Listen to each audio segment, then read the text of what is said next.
Hello दोस्तों, कैसे हैं आप लोग। हम समाजशास्त्र विषय के अंतर्गत समाजशास्त्र पॉइंटर जो के क्वेश्चन कर रहे थे, जो कि बहुत ही इम्पोर्टेंट है आपके समाजशास्त्र से संबंधित सभी प्रतियोगी परीक्षाओं के लिए। चलिए शुरू करते हैं। अगर जो वीडियो पसंद आए आपको तो चैनल को लाइक, सब्सक्राइब और शेयर जरूर करिएगा। चलिए शुरू करते हैं। प्रजाति है वैज्ञानिक और मानव शास्त्री। सामाजिक स्थिरीकरण को इस तरह परिभाषित किया जा सकता है: क्षमता, धन, विशेषाधिकारों के आधार पर वर्गों के स्थान निर्धारित करना। जिस पद्धति के तहत जाति परंपरा में ऊपर उठने की कोई जाति किसी उच्चतर जाति की आदतों, परंपराओं और अनुष्ठानों को अपनाती है, उसे क्या कहते हैं? संस्कृतिकरण। मतलब एक उच्च जाति के ये जो परंपराएं हैं, आदतें हैं, उन्हें अपनाना, इस प्रक्रिया को क्या कहा जाता है? संस्कृतिकरण कहा जाता है। आरोपित प्रतिष्ठा से तात्पर्य है समाज की वह स्थिति जिसके मूल में होता है ऊंची जाति में जन्म। टोडा की श्रेणी है आदिम जनजाति है ये टोडा जनजाति। वह तथ्य जिसके असमान वितरण को सामाजिक स्थिरीकरण कहते हैं। शक्ति है, प्रतिष्ठा है और पुरस्कार है। जब सामाजिक इस परिस्थिति का निर्धारण जन्म और आनुवंशिकी के आधार पर होता है तो इस तरह की संस्करण प्रक्रिया क्या कहलाएगी? बंद कहलाएगी। क्यों? क्योंकि इसमें आप बाहर से प्रवेश नहीं ले सकते हैं। जाति का आधार क्या है? जन्म। क्यों? क्योंकि जब व्यक्ति जिस जाति में जन्म लेता है वो उस जाति का हो जाता है। जब श्रेणी को किंचित अत्यंत वंशानुगत होती तो क्या कहते हैं? जाति कहते हैं। अभिजात समूह होता है क्या? समान अवसर, समान उम्र वालों का अभिजात समूह क्या होता है? समान उम्र वालों का होता है। जाति शब्द आया है कहाँ से? पुर्तगाली भाषा से। जाति है क्या है? एक जाति है। कई जातियों को पूर्व जन्मी कहा जाता है क्योंकि केवल उनको ही धार्मिक इस धर्म क्रिया अनुभव करने का अधिकार होता है। वो कौन सा होता है अधिकार? उपनयन। चलिए आगे देखते हैं। ऋग्वेद का वह भाग जिसमें केवल 4 जातियों का, जिन्हें वर्ण कहा जाता है, का उल्लेख है पुरुष सूक्त में है। इसमें ही बताया गया है कि एक पुरुष के भुजाओं से और जांघों से और मुख से अलग अलग जातियों की उत्पत्ति हुई। ऐसी जादुई प्रक्रियाएं जिनका उद्देश्य हानि पहुंचाना होता है, उस जादू को क्या कहते हैं? काला जादू। मैसूर के ओक्कालिगा जाति के अध्ययन सब प्रसिद्ध है किसका? प्रभु जाति के लिए। और किसने किया था? एम एन श्रीनिवास ने किया था। सामाजिक स्थिरीकरण एक प्रक्रियात्मक आवश्यकता है, यह स्वीकार नहीं है। ट्यूमिन ने यह स्वीकार नहीं करता है। ट्यूमिन ये नहीं मानते कि सामाजिक स्थिरीकरण एक प्रक्रियात्मक आवश्यकता है। वर्ग की विशेषता नहीं है प्रदत्त सदस्यता, क्योंकि आप वर्ग बदल सकते हैं। मतलब उच्च वर्ग वाला निम्न वर्ग में ही आ सकता है और मध्यम वर्ग में जा सकता है। वर्ग स्थिरीकरण में सामान्यतः सुसंगठित नहीं है। तो मध्यम वर्ग। सर्वहाराकरण का अर्थ है वेतन श्रमिकों की बढ़ती संख्या। वेतन श्रमिकों की बढ़ती संख्या क्या है? सर्वहाराकरण है। किबुजिम है परिवारों का समूह। भारतीय जाति व्यवस्था का सबसे अनिवार्य लक्षण क्या है? उसकी अंतर्विवाही प्रकृति। प्रभु जाति की अवधारणा दी एम एन श्रीनिवास ने। भील और मीणा जनजातियां मुख्यतः कहाँ रहती हैं? राजस्थान में रहती हैं।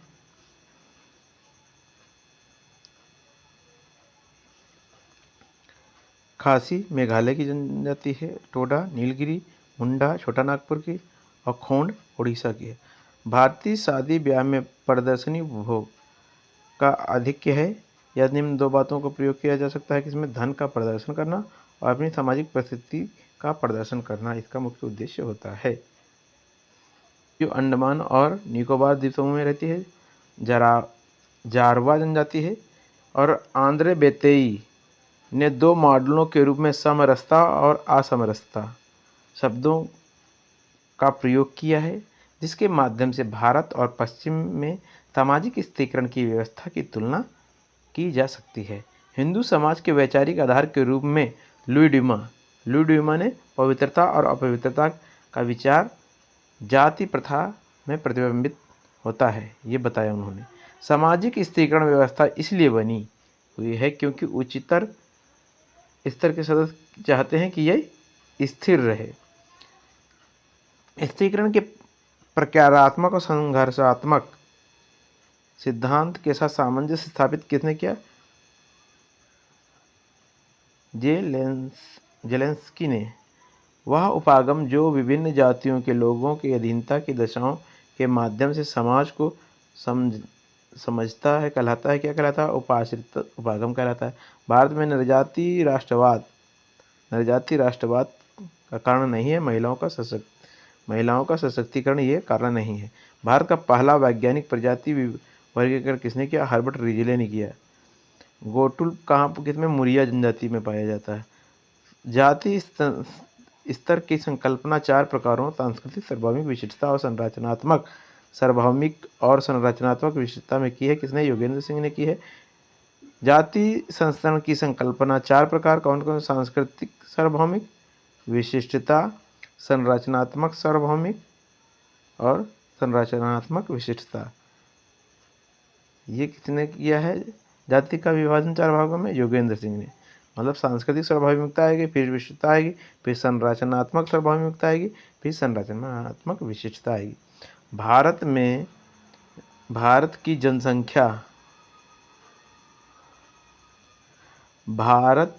जनसंख्या 6 प्रमुख तर्कप्रमुख तत्वों को सर्वाधिक आधिकारिक और व्यापक रूप में स्वीकार वर्गीकरण किसने किया? BS गुहा ने किया। कितने भागों में? 6 प्रमुख तर्कणा परक और तत्वों का सर्वाधिक आधिकारिक और व्यापक रूप से स्वीकार वर्गीकरण किया है हमने। जाति व्यवस्था की गुणात्मक और अनुक्रियात्मक विश्लेषण किसने किया?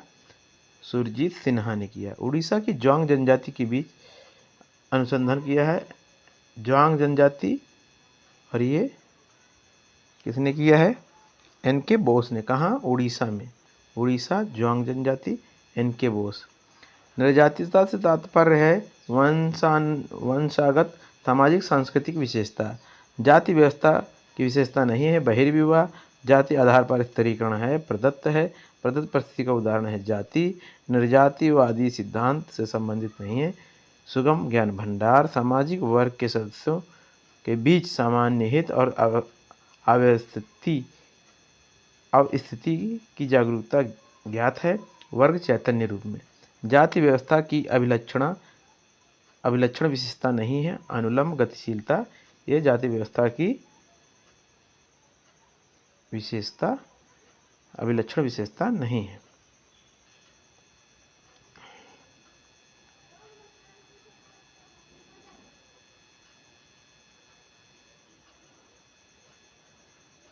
भारत में राष्ट्र निर्माण के पथ में बाधक हैं श्रेणीबद्ध सामाजिक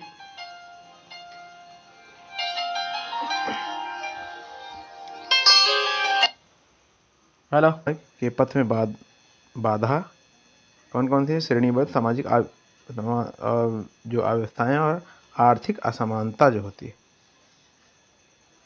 ये राष्ट्र के निर्माण में बाधा हैं दोनों तत्व। वर्ग जातियों के ढांचों में कार्य करते हैं, यह कथन किसने कहा है? योगेंद्र सिंह ने कहा। वर्ग जातियों के ढांचे के रूप में कार्य करते हैं। सामाजिक स्त्रीकरण की मूल प्रणालियां हैं दासता, जाति, वर्ग, जागीर। सामाजिक स्त्रीकरण की ये मूल प्रणालियां हैं। किंग्सले डेविस के सामाजिक स्त्रीकरण के सिद्धांत के आलोचक कौन हैं? M ट्यूमिन ने। किसके? किंग्सले डेविस के सामाजिक स्त्रीकरण की आलोचना की है। क्षेत्रीय असमानताओं के संकेतक हैं प्राकृतिक संसाधन, कुशल जनशक्ति, जनसंख्या का आकार। प्राकृतिक संसाधन है, कुशल जनशक्ति है, जनसंख्या का आकार है। सामाजिक स्त्रीकरण की प्रणाली में सामाजिक पद कुछ गुणों पर आधारित हो सकते हैं। आरोपित, अधिग्रहित और निर्मित। ये सामाजिक स्त्रीकरण की प्रणाली में सामाजिक पद कुछ गुणों पर, इन गुणों पर कौन कौन आधारित होते हैं? आरोपित, अधिग्रहित और निर्मित में। जाति के अध्ययन में सामाजिक स्त्रीकरण के वेबरवादी मॉडल का उपयोग किसने किया? आंद्रे बेताई ने किया। वेबरवादी प्रारूप या मॉडल का उपयोग किया आंद्रे बेतई ने जाति के अध्ययन में। सामाजिक स्थिरीकरण आधारित है, किस पर आधारित है? शक्ति, संपत्ति, स्थिति और सत्ता पर। शक्ति, संपत्ति, स्थिति और सत्ता पर सामाजिक स्थिरीकरण आधारित है। स्थिरीकरण के व्यवहारिक विश्लेषण का सिद्धांत दिया के डेविस ने दिया। वेबर का स्थिरीकरण का सिद्धांत मार्क्स के सिद्धांत से भिन्न है, क्योंकि वेबर ने इसमें एक अतिरिक्त संरचनात्मक वर्ग जोड़ दिया है। कौन सा जोड़ा है? स्थिति समूह। वेबर का फिर से सुनिए, वेबर का स्थिरीकरण का सिद्धांत मार्क्स के सिद्धांत से भिन्न है, क्योंकि इन्होंने इसमें अतिरिक्त संरचनात्मक वर्ग कौन सा जोड़ा है? स्थिति समूह या स्टेटस ग्रुप। सामाजिक स्थिरीकरण की प्रकारात्मक उपयोगिता नहीं है या तीव्र संघर्ष की भावना विकसित करती है। ये सामाजिक स्थिरीकरण में ऐसी कंडीशन नहीं होती, यूँ आ जाए सामाजिक स्थिरीकरण के लिए प्रकारात्मक उपयोगिता नहीं है। ये वह सिद्धांत जो हमें विश्वास दिलाता है कि जाति प्रथा मानवीय नहीं वरन दिव्य मूल की है। ये पारंपरिक सिद्धांत बताता है कि जाति जो व्यवस्था है मानवीय नहीं, ये दिव्य मूल की है। सामाजिक वर्ग के लिए अनिवार्य है वर्ग के सदस्यों के मध्य समानता। समाज शास्त्रीय अवधारणा जो सामाजिक असमानता के बहुत निकट से संबंधित है। सामाजिक स्थिरीकरण, खुली स्थिरीकरण की व्यवस्था के संकेत हैं वर्ग। खुली मतलब अगर जो एक व्यक्ति चाहे तो दूसरे वर्ग में आसानी से जा सकता, लेकिन जाति व्यवस्था में नहीं हो सकता। सामाजिक स्थिरीकरण की प्रक्रियात्मक व्याख्या क्या है? पार्सन व्याख्या किसने की है? सामाजिक स्थिरीकरण की प्रक्रियात्मक या फंक्शनल व्याख्या या किसने की है? पार्सन्स ने, डेविस और मूर ने और ट्यूमिन ने।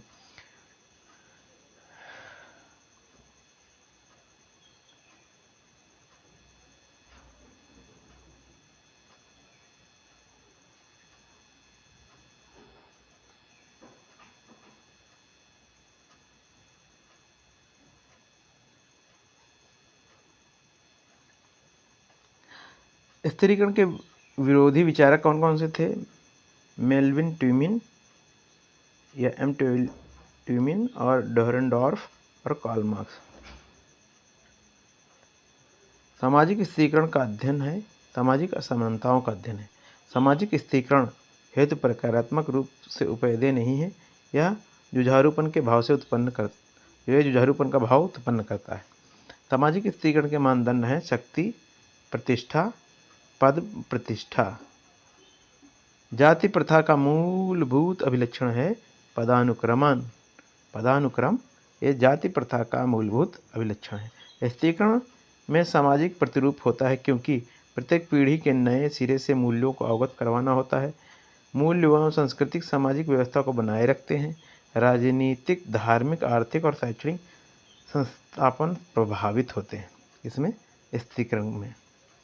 लेखकों के स्थिरीकरण सिद्धांत अध्ययन का कालक्रम के अनुसार सही क्रम क्या है? इन्होंने सामाजिक स्थिरीकरण पहले कार्ल मार्क्स ने किया, फिर वेबर ने, फिर रॉबर्ट लिंड और फिर C.W. मिल्स ने किया।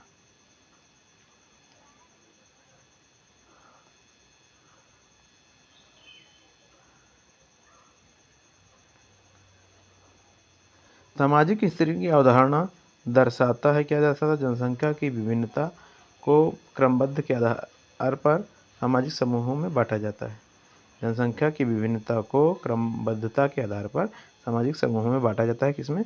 सामाजिक स्थिरीकरण की अवधारणा में। वह सिद्धांत जो इस बात पर जोर देता है कि सामाजिक स्थिरीकरण में व्यक्तियों का एकीकरण व्यक्ति के गुण या पुरस्कार पर न होकर प्रकारों के आधार पर होता है। ये कहलाता है प्रकारवादी सिद्धांत। जाति नस्लीय मध्यवाद एक प्रकार जो एक समूह की सांस्कृतिक विकास की श्रेष्ठता की भावना पर आधारित है। जाति नस्लीय मध्यवाद का एक प्रकार जो एक समूह की सांस्कृतिक विकास पर आधारित है। अब हम अध्ययन करेंगे परिवार, विवाह, नातेदारी को हिंदू, मुस्लिम और जनजातियों में कैसे होता है। एक सामाजिक संस्था है विवाह को सामाजिक संस्था माना जाता है। जाति के बाहर विवाह करने की प्रेरणा उत्पन्न होती है औद्योगिक विकास के कारण। वेस्टरमार्क के अनुसार मनुष्य प्रारंभ में एक पत्नीवाद किस्म की प्रथा को अपनाया था। पहले किसने कहा? वेस्टरमार्क ने कहा। एक विवाह का बारे में इन्होंने कहा। किसने? वेस्टरमार्क ने। मूल परिवार की अवधारणा दी मॉर्डॉक ने। मूल परिवार के बारे में किसने बताया? मॉर्डॉक ने बताया। भारतीय शास्त्रों के अनुसार स्त्री धन कहते हैं उसके स्वयं के विवाह के समय और उसके विवाह के तथा उसके पति के परिवार के अन्य किसी अवसर पर दिए गए धन व वस्तुएं। वह नियम जिसके अनुसार परिवार की संपत्ति में परिवार के प्रत्येक सदस्य का जन्मजात अधिकार होता है, ये कौन सा नियम कहलाता है? मितछरा का नियम कहलाता है। यानी कि परिवार की जो संपत्ति हो उसमें प्रत्येक का क्या होगा? जन्मजात अधिकार होगा, जो कि हमारे भारतीय व्यवस्था में उत्तर भारत में देखने को मिलती है। इरावती कर्वे के अनुसार दक्षिण भारत में जन्म के परिवार और विवाह के परिवार के मध्य कोई निश्चित भिन्नता नहीं पाई जाती। मतलब जन्म के परिवार होते हैं और एक विवाह के परिवार होते हैं, इनमें कोई अंतर नहीं पाया जाता, क्योंकि चचेरे में मेरे भाई बहनों के मध्य विवाह का प्रचलन है, क्रॉस कजन मैरिज।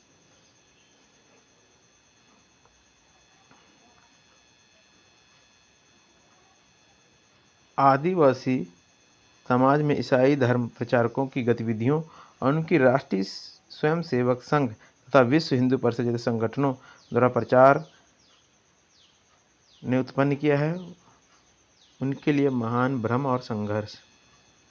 मॉर्गन का नाम जुड़ा है किससे? आदिम मानव स्वच्छंद यौन संबंध से। परिवार का विकास के 5 स्तरों का उल्लेख किसने किया? मॉर्गन ने किया। 5 स्तरों के बारे में किसने बताया है?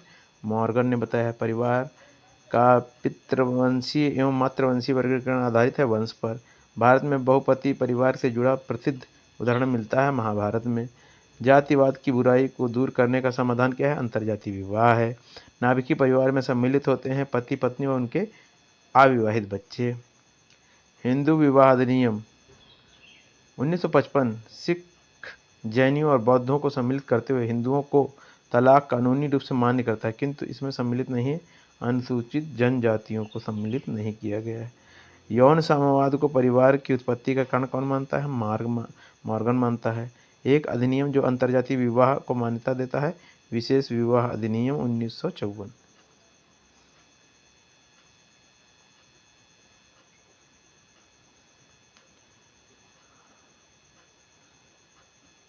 संयुक्त परिवारों के विघटन का कारण नहीं है सांप्रदायिकता, नहीं है इसका कारण।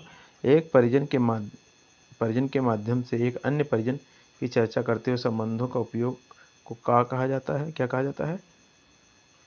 टेक्नोयामी, है ना। एफिलिनल परिजनों का उदाहरण है पत्नी। सती प्रथा का प्रतिबंध कब हुआ? 1829 में हुआ। हिंदू विधवा पुनर्विवाह अधिनियम 1856। नागरिक विवाह अधिनियम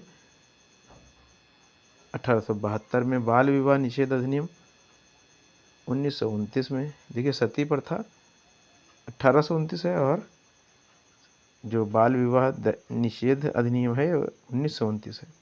दहेज निषेध अधिनियम 1961 है। इनमें से एक के पूछे जाने की प्रबल संभावना होती है। फिर से समझिए, सती प्रथा 1829 प्रतिबंधित हो गई। हिंदू विधवा पुनर्विवाह अधिनियम कब आया? 1856 में आया। नागरिक विवाह अधिनियम 1872 में आया। बाल विवाह निषेध अधिनियम 1929 में आया और दहेज निषेध अधिनियम कब आया? 1961 में। संयुक्त परिवार एक से अधिक परिवारों, आधार परिवारों के करीबी संबंधों और आम निवास और पितृवंशी वंश को क्या कहा जाता है?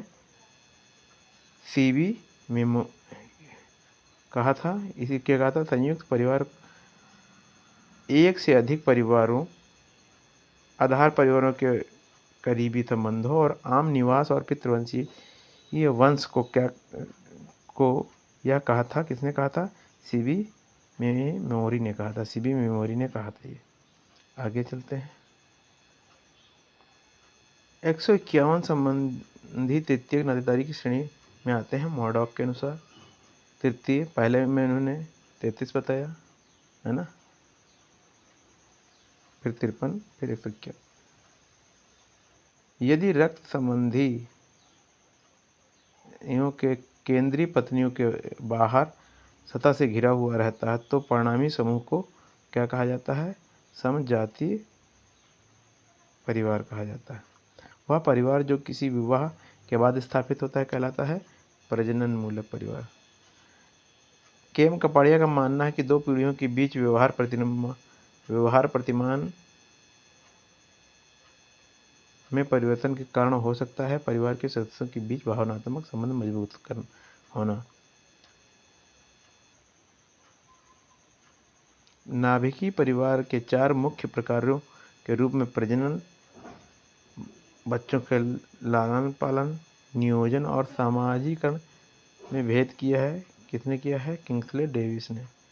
पारिवारिक संबद्धता पर आधारित एक सामाजिक संबंध को परिभाषित किया जा सकता है नातेदारी के रूप में। बहिर्विवाह का सर्वाधिक सामान्य नियम क्या है? आगम्य गमन वर्जन। मॉडॉक के अनुसार परिवार प्रत्येक ज्ञात समाज में विद्यमान है क्योंकि यह सामान्य निवास, आर्थिक सहयोग व प्रजनन वाला सामाजिक समूह है।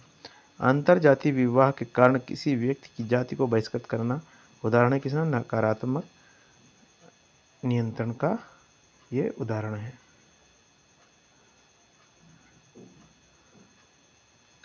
हिंदुओं की पैतृक संपत्ति के उत्तराधिकारों दय प्राप्ति को विनियमित करने के लिए कानून के 2 प्रधान संप्रदाय कौन कौन से हैं? मिताक्षरा और दाय भाग। विवाह के बुनियादी आधार क्या है? परिवार है, ना कि परिवार का आधार विवाह। ये कथन किसका है?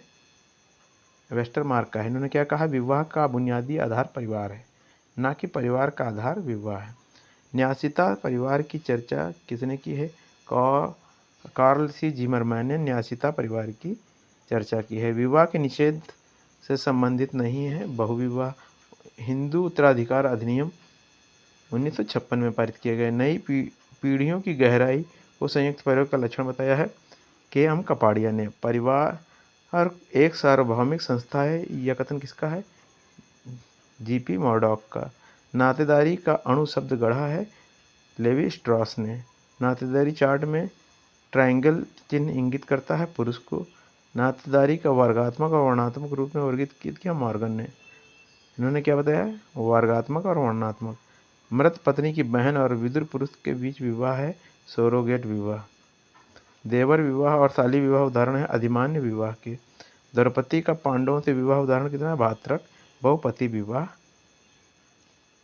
वह परिवार जिसकी सदस्यता पति, पत्नी और अविवाहित बच्चों तक सीमित है वर्गीकृत किया जाता है एकाकी परिवार में।